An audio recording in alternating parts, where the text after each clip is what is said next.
Subscribe کیجئے محاسن اسلام YouTube channel کو اور بیل آئیکن پر ضرور کلک کیجئے تاکہ ہر طرح کی اسلامک نئی ویڈیو فوراً آپ تک پہنچے۔ السلام علیکم ورحمۃ اللہ وبرکاتہ۔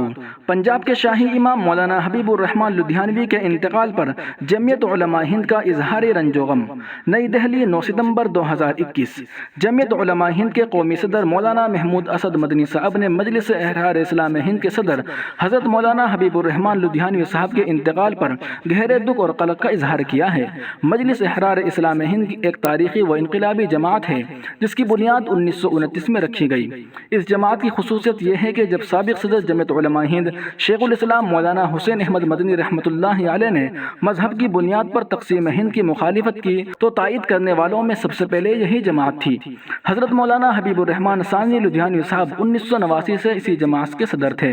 مولانا مرحوم نے تحریک تحفظ ختم نبوت پنجاب میں مساجد کی آبادکاری اور دینی تعلیم کے فروغ میں قابل قدر کردار ادا کیا ہے۔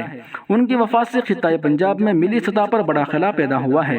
مولانا مدنی نے کہا کہ جمیع اہل خانہ خاص طور سے فرزند محترم اور مجلس احرار اسلام ہند کے جنرل سیکریٹری مولانا محمد عثمان لدھیانوی صاحب کی خدمت میں تعزیت مسنونہ پیش ہے اور دعا ہے کہ اللہ تعالیٰ مولانا مرحوم کو جنت الفردوس میں مقام اعلیٰ عطا فرمائے۔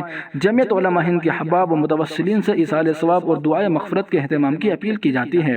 مولانا مدنی نے جمعیت علماء نینی تال کے صدر مولانا سالم صاحب حیاتی کے انتقال پر گہرے دکھ کا اظہار کیا ہے اور ان کے اہل خانہ سے تعزیت مسنونہ کی ہے۔ دریں اثنا جمعیت علماء ہند کے جنرل سیکریٹری مولانا حکیم الدین قاسمی نے مولانا محمد عثمان لدھیانوی صاحب سے فون پر بات کر کے تعزیت پیش کی اور مولانا مرحوم کے وصال پر گہرے قلب و اضطراب کا اظہار کیا۔ سبسکرائب کیجئے محاسن اسلام یوٹیوب چینل کو اور بیل آئیکن پر ضرور کلک کیجئے تاکہ ہر طرح کی اسلامک نئی ویڈیو فوراً آپ تک پہنچے۔ شکریہ، جزاک اللہ۔